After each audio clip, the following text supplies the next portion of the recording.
किस पाप के कारण स्त्री का गर्भ गिर जाता है। दोस्तों, एक समय की बात है। भगवान विष्णु और माता लक्ष्मी क्षीर सागर में शेषनाग की शैया पर विश्राम कर रहे थे।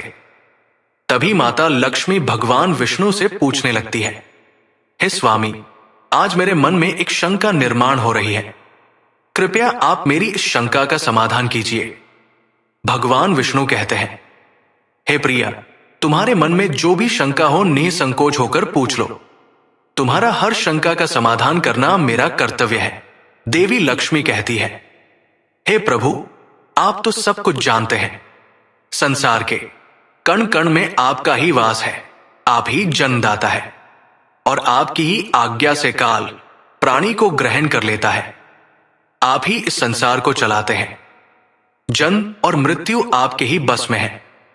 किंतु हे प्रभु, कौन सी स्त्री को संतान सुख प्राप्त नहीं होता है? किस कारण से बालक की गर्भ में ही मृत्यु हो जाती है? किस पाप के कारण स्त्रियों का गर्भ नष्ट हो जाता है? हे जगदीश्वर, हे कृपा निधान, मैं आपसे यह जानना चाहती हूं कि एक मां को संतान को खोने का दुख क्यों सहन करना पड़ता है? कृपया आप मुझे इसका कारण विस्तार से बताइए। इसके पीछे कौन सा रहस्य है? भगवान विष्णु मुस्कुराते हुए कहने लगते हैं, हे देवी, आज आपने उत्तम प्रश्न किया है। आपके इस प्रश्न में संसार की सभी माताओं का कल्याण छिपा हुआ है।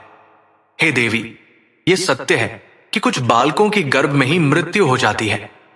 स्त्रियों के द्वारा किए गए पाप के कारण ही उनका गर्भ नष्ट हो जाता है।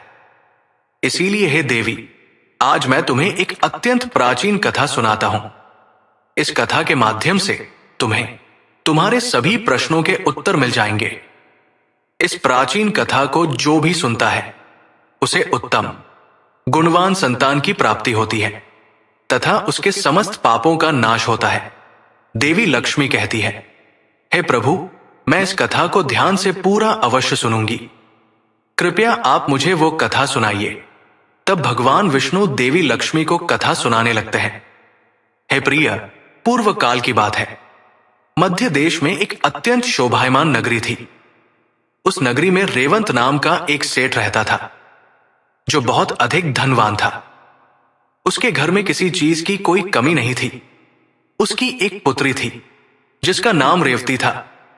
उस सेठ ने अपनी पुत्री का विवाह एक दूसरे नगर में रहने वाले वैश्य के पुत्र के साथ कर दिया। रेवती अपनी पति के साथ रहने के लिए ससुराल में चली गई। ससुराल में जाने के बाद उसके ससुराल वाले रेवती के साथ बहुत प्रेम और सम्मान के साथ आचरण करने लगे। रेवती अपने ससुराल में बहुत प्रसन्न थी। रेवती की सास का नाम सुनंदा था, जो स्वभाव से अत्यंत क्रूर और दुष्ट स्वभाव की थी। रेवती दहेज में बहुत सारा धन लाई थी। इस कारण से सुनंदा रेवती का झूठ मूठ का सम्मान करती थी, उसे मीठी मीठी बातें करती थी और अपने मायके से कुछ ना कुछ लाने को कहा करती थी। रेवती अपनी सास की बात मानकर अपने पिता से कहकर वो घोड़े, गाय, बैल, अनाज, वस्त्र आदि चीजें मंगवाया करती थी और उसके पिता भी सब कुछ खुशी खुशी उसे दे भी दिया करते थे। रेवती की सास का लालच बढ़ता ही जा रहा था। वो रेवती के मायके का सब कुछ हड़पना चाहती थी, लेकिन भोली भाली रेवती इस बात से अनजान थी। वो उसकी सास की मीठी मीठी बातों से जल्द ही प्रसन्न हो जाती और उसकी हर बात को मान लिया करती थी। रेवती का पति संजय स्वभाव से भोला भाला था और अपनी मां की हर आज्ञा का पालन करता था। उसकी माता ने बचपन से ही अपने पुत्र संजय को पूरी तरह से वश में किया हुआ था। इसीलिए संजय कभी अपनी मां की आज्ञा का उल्लंघन नहीं करता था। रेवती को उसके ससुराल में सभी का बहुत प्रेम मिलने लगता था, जिससे रेवती बहुत ही खुश रहने लगी थी। उसके पिता भी रेवती को खुश देखकर बहुत प्रसन्न थे और वे अपनी बेटी को प्रसन्न देखने के लिए हर वस्तु का त्याग करने के लिए तैयार थे। इस प्रकार से अनेक माह बीतने के बाद रेवती गर्भवती हो गई। जब यह बात उसकी सास को पता चली तो वो बहुत ही खुश हो गई। उसने तुरंत ही रेवती के माता पिता को इस बात की सूचना दी और साथ ही बड़ी बड़ी वस्तुओं की मांग की। रेवती के पिता इस समाचार को सुनकर प्रसन्न हुए और फिर वे बहुत सारे वस्त्र, अन्न धान्य, मिठाइयां और आभूषण लेकर रेवती के ससुराल में पहुंच गए। वहां पर उनका बड़े प्रेम और आदर के साथ स्वागत किया गया।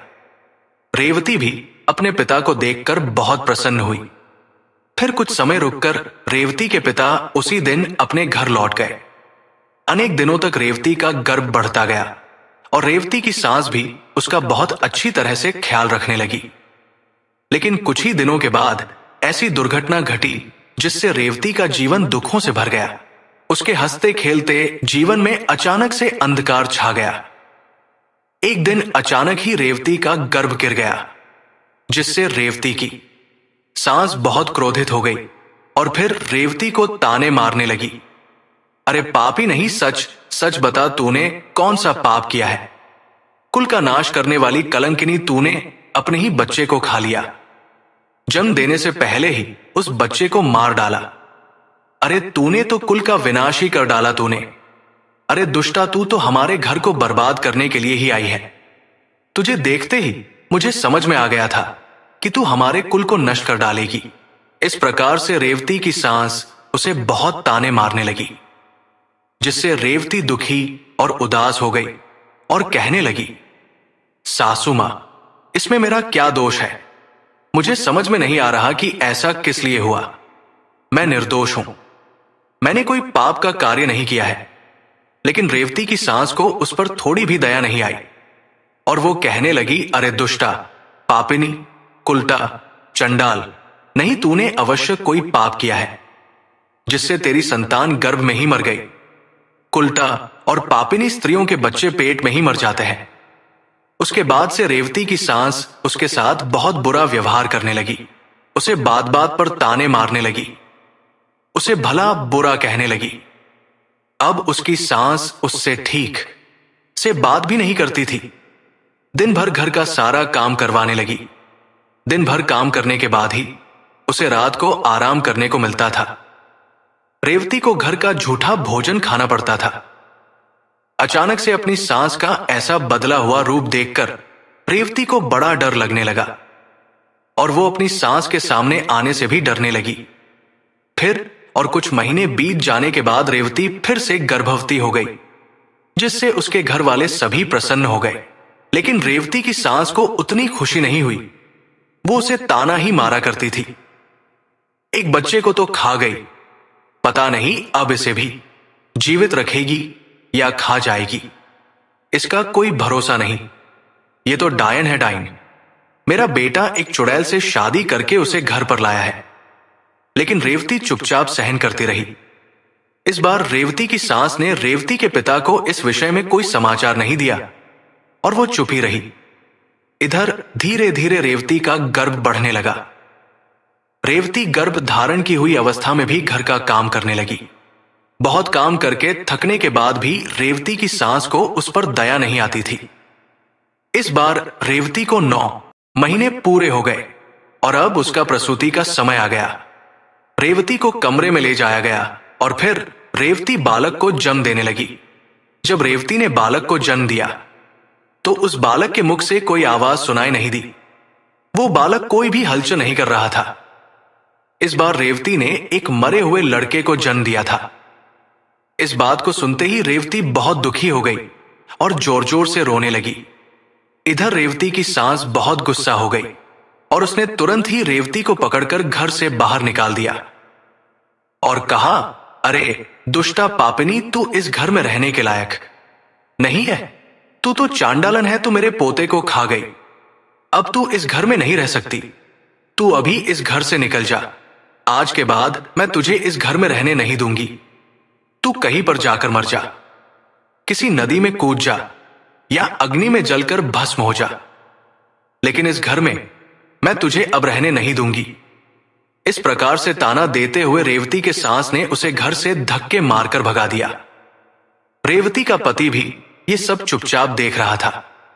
उसने भी कुछ नहीं कहा। फिर रेवती वैसी ही अवस्था में घर से चली गई। रेवती चलते चलते एक जंगल में पहुंच गई।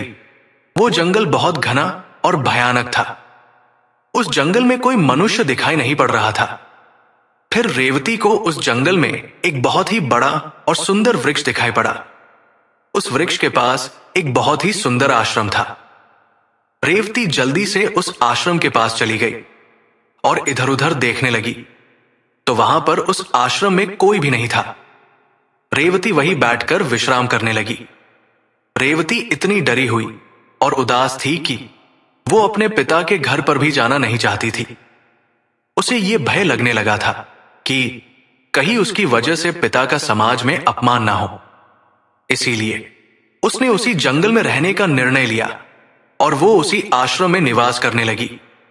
वहीं बैठकर रेवती भगवान विष्णु की पूजा करने लगी और उनकी भक्ति में डूब गई। अनेक दिनों तक वहां पर उसने भगवान विष्णु की तपस्या की। फिर कुछ दिनों के बाद उस आश्रम पर एक साधु एक गाय को लेकर पधारते हैं। वे साधु अत्यंत विलक्षण थे। उनके मुख मंडल पर तेज था। ऐसा प्रतीत हो रहा था कि उन्होंने सैकड़ों वर्षों तक तपस्या की है।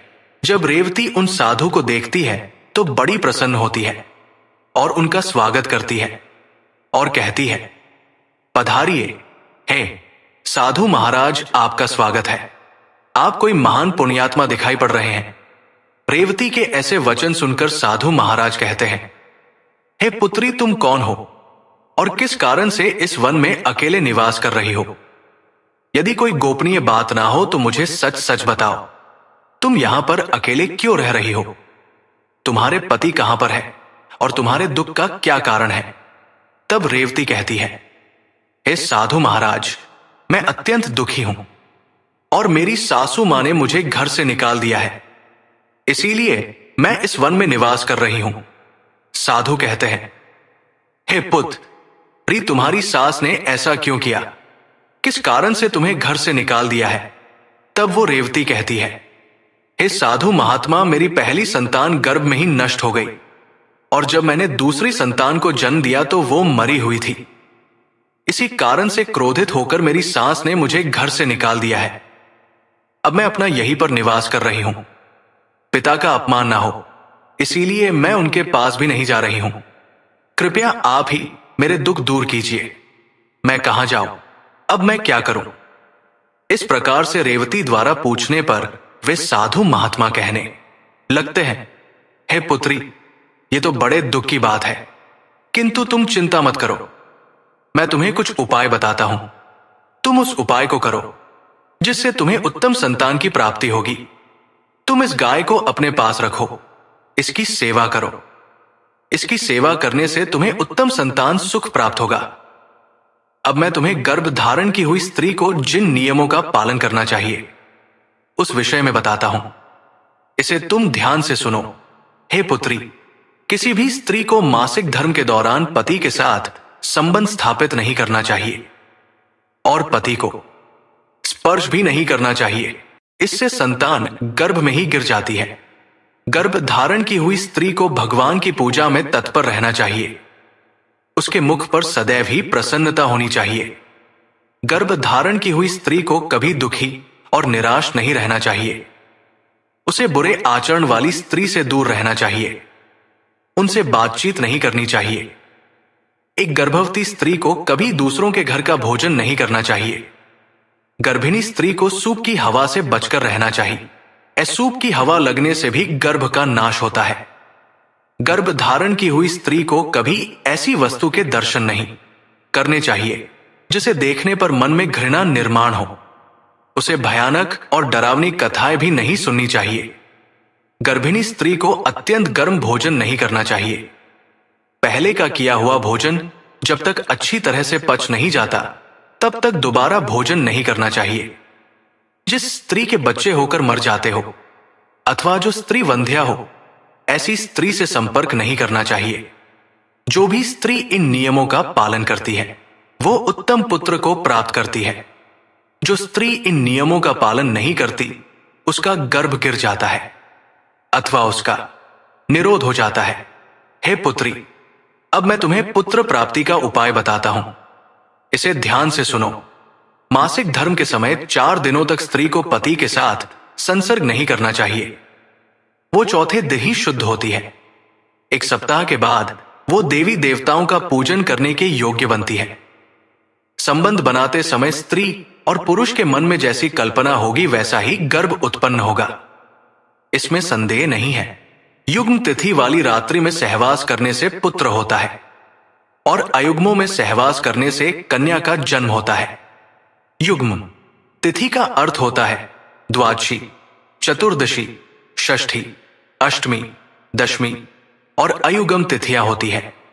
एकादशी, त्रयोदशी, पंचमी, सप्तमी और नवमी। ऋतुकाल में पहले सप्ताह को छोड़कर दूसरे सप्ताह में स्त्रियों को सहवास करना चाहिए। स्त्रियों का ऋतुकाल 16 रात्रियों का होता है। यदि स्त्री मासिक धर्म के बाद 14वीं रात्रि में सहवास करती है तो उस गर्भ से गुणवान, भाग्यवान, धनवान तथा धर्मनिष्ठ पुत्र का जन्म होता है।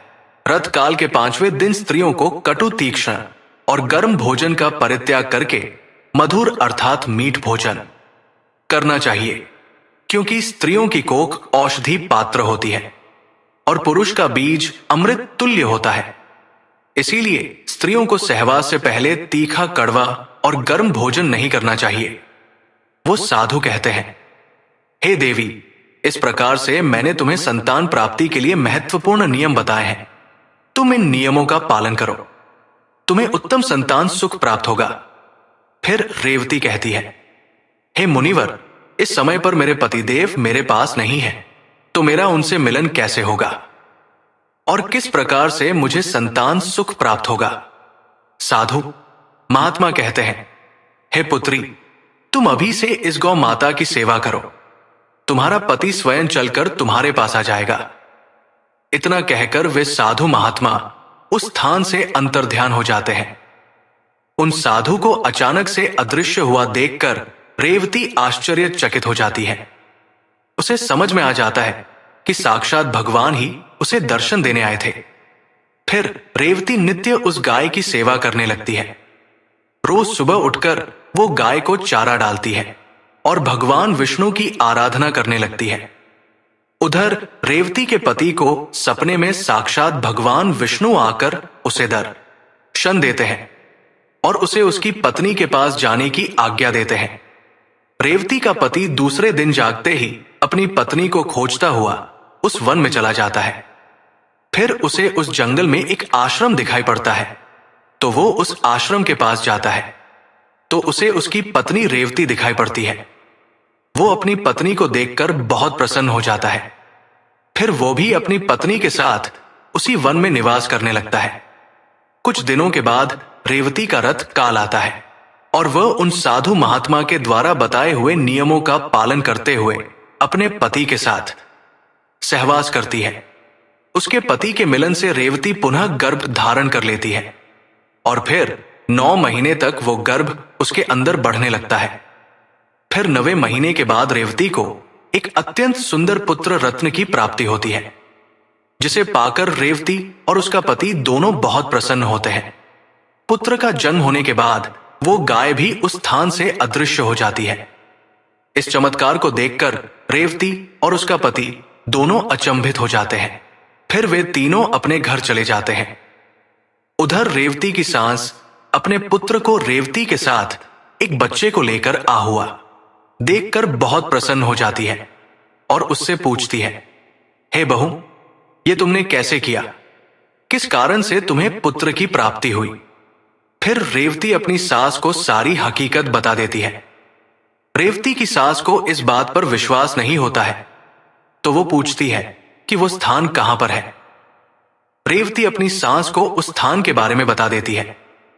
फिर दूसरे दिन रेवती की सास चुपचाप अकेले ही उस स्थान पर चली जाती है और उस चमत्कारी साधु की राह देखने लगती है। उसके मन में लालच होता है। वो सोचती है कि जब वे साधु आएंगे तो मैं उनसे कोई अनमोल वस्तु भेंट में मांगूंगी। अनेक दिन बीतने के बाद भी वो साधु नहीं आता तो वो बहुत गुस्सा हो जाती है। उसी क्षण उस स्थान से एक राक्षसी जा रही होती है। जब वो राक्षसी रेवती की सास को उस आश्रम के पास खड़ा हुआ देखती है तो वो तुरंत उसके पास जाती है और कहती है, अरे वाह, आज मेरे लिए इस जंगल में ताजा ताजा भोजन आया है। इतना कहकर वो राक्षसी रेवती की सांस को मारकर खा जाती है। इधर रेवती अपनी सांस की राह देख रही होती है। किंतु उसकी सांस नहीं मिलती है, तो वो अपने पति को अपनी मां को ढूंढकर लाने को कहती है। रेवती का पति अपनी मां को ढूंढने के लिए जंगल में जाता है, तो उसे वहां पर उसकी मां दिखाई नहीं पड़ती है, लेकिन वहां पर उसकी माता के कंकाल दिखाई पड़ते हैं, जिसे देखकर वो दुखी मन से घर पर लौट आता है। उन्हें एक व्यक्ति के द्वारा पता चलता है कि उस जंगल में एक राक्षसी का वास था और उसी राक्षसी ने रेवती की सांस को मार डाला है।